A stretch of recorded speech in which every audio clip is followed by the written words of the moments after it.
बिस्मिल्लाहिर्रहमानिर्रहीम। आज हम ये देखेंगे कि आउटलाइन एग्रीमेंट की डिटेल्स कैसे देखी जा सकती हैं और उसकी लिस्ट को कैसे भी वेरीफाई किया जा सकता है और उसकी फाइनेंशियल लिमिट्स और उसकी वैलिडिटी डेट्स जो हैं, उसकी स्टार्ट और एंड डेट्स, उसको कैसे मॉनिटर किया जा सकता है।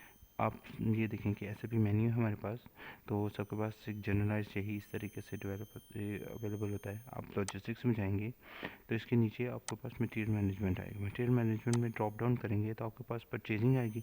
परचेजिंग में जो फर्दर जो इसके एट्रीब्यूट्स हैं वो परचेज ऑर्डर्स हैं, आउटलाइन एग्रीमेंट्स हैं, डिफरेंट हैं।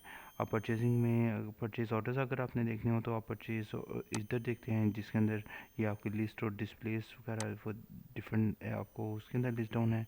और आउटलाइन एग्रीमेंट जो है वो यहाँ पे अवेलेबल है। यहाँ पे अगर हम देखें कि हमने अगर देखना है आउटलाइन एग्रीमेंट को डिस्प्ले करना है तो उसके लिए ट्रांजेक्शन में 33K, और अगर हमने उसकी लिस्ट देखनी है तो उसमें बाय बाइंडर, बाय मटेरियल और बाय अदर एट्रीब्यूट्स हम इस तरीके से ये देख सकते हैं।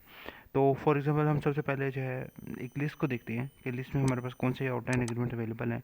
इसके हम अंदर हम जाएँ तो ये स्कोप ऑफ लिस्ट है। स्कोप लिस्ट में डिफरेंट और भी एट्रीब्यूट्स अवेलेबल होते हैं। आप कौन से वाला भी उसको कर सकते हैं। जो सबसे ज़्यादा यूज़र फ्रेंडली है वो ALV ग्रिड है। ALV ग्रिड को देखेंगे तो ALV ग्रिड में जब हमने ये कर लिया तो उसके बाद अगर हमारे पास सबसे इजी फ़िल्टर है कि वो वाली कॉल आउटलाइन एग्रीमेंट्स या कॉल आउट एग्रीमेंट्स जो आज की डेट में वैलिड है, इसको अगर हम क्लिक करते हैं तो हम आज की डेट ले लेते हैं और हम इसको एग्जीक्यूट पे चले जाते हैं। ये हमारे पास एक आउटलाइन एग्रीमेंट की लिस्ट आ गई है। इसके अंदर जो है मटेरियल के लिए, मटेरियल की परचेजिंग के लिए भी आउटलाइन एग्रीमेंट्स हैं और सप्लाईज़ के लिए भी हैं। फॉर एग्जांपल हम प्रेजेंटली अपनी लिस्ट को थोड़ा सा रिफाइन करते हैं तो हम देखते हैं कि सर्विसेज वाली लिस्ट को देखते हैं, तो जिसमें मटेरियल नंबर नहीं होगा डेफिनेटली वो सर्विसेज के लिए है। तो इसको सेट फिल्टर पे जाएं, तो चूंकि हमने ब्लैंक आइटम के ऊपर क्लिक किया था तो इसलिए हमारा material is equal to none आ गया। तो हम इसको अप्लाई करेंगे तो ये हमारे पास एक लिस्ट जो है वो सर्विसेज की हमारे पास आ जाएगी। अच्छा जी, इसके अंदर हम देखते हैं डिफरेंट, ये हमारे पास जो है आउटलाइन एग्रीमेंट की एक लिस्ट है। इसके अंदर हम जो भी उसके एट्रीब्यूट्स हैं उसकी डिटेल्स वगैरह इधर से भी देख सकते हैं कि उसमें अंदर कौन कौन सी, अगर हमारी जो वैलिडिटी स्टार्ट और वैलिडिटी एंड डेट कब तक है और वो किसको अवार्ड हुआ हुआ है, ये सप्लायर है। सप्लायर के बाद वो कौन कौन सी मटेरियल पे और उसकी टारगेट वैल्यू वगैरह वो सारी की सारी हमारे पास इस जगह पर आ जाएगी जो आप अंदर देखना चाहते हैं। और उसके रिलीज़ वैल्यू वगैरह भी हम उसके अंदर से देख सकते हैं। फॉर एग्जाम्पल जहाँ पे जाएँ इसको खोलें तो आप ये देखें जो हमने वहाँ पे देखा था डिस्प्ले के लिए ME33K, वो यहाँ पे हमारे पास ये उस ट्रांजेक्शन में चला गया, SFTP कोड में चला गया। अब हमारे पास ये लिस्ट ऑफ आइटम्स हैं जो हम इस परचेज ऑर्डर, इस आउटलाइन एग्रीमेंट के थ्रू एक्वायर कर रहे हैं। अगर आप ये यहाँ पे देखेंगे तो item category D stands for services, तो ये सारी की सारी हमारी सर्विसेज हैं। अगर हम इन चीज़ों में ये देखेंगे, पहले दो वाली जो हैं वो हमारी चूँकि डिलीटेड हैं, ये हमारे लिए वैलिड नहीं है। अब हम थर्ड से देखना शुरू करते हैं तो for example services for maintenance of Waukesha engine in 2021।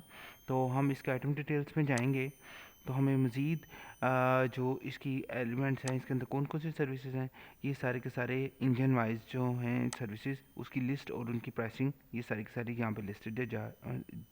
यहाँ से हम इनको ऑप्ट कर सकते हैं। वापस चलते हैं, हम हेडर डिटेल्स में जाते हैं और जो हमने जो मेन लिस्ट के अंदर देख रहे थे कि फॉर एग्जांपल ये आउटलाइन एग्रीमेंट जो है वो किस वेंडर को के लिए हुआ है असाइन, और उसकी वैलिडिटी स्टार्ट एंड डेट क्या है और इसकी टारगेट वैल्यू किस तरह से है। अब हम यहाँ पे ये देखना चाहते हैं कि अब हाँ, क्या हम एक कोई परचेज ऑर्डर इस कॉल आउट एग्रीमेंट के थ्रू बना सकते हैं। तो उसके लिए हम इसको एक डुप्लीकेट टैब में ओपन करते हैं और हम दोबारा से इसी तरह से लॉजिस्टिक्स में जाके मटेरियल्स मैनेजमेंट में जाएंगे। मटेरियल्स मैनेजमेंट के बाद परचेजिंग में जाके परचेज ऑर्डर्स और परचेज ऑर्डर्स की लिस्ट डिस्प्ले में चले जाएंगे। लिस्ट डिस्प्ले में हम ME2N लेते हैं और यहाँ पर डायनामिक सिलेक्शन में चले जाएंगे। डायनामिक सिलेक्शन के अंदर अब हम एक फ़िल्टर अप्लाई करेंगे आउटलाइन एग्रीमेंट का। जी आउटलाइन एग्रीमेंट आ गया हमारे पास। आउटलाइन एग्रीमेंट के अंदर जाके फॉर एग्जाम्पल ये हमारे पास है जो एग्रीमेंट नंबर, इसको हम कॉपी करते हैं और यहाँ पर हम पेस्ट कर देते हैं।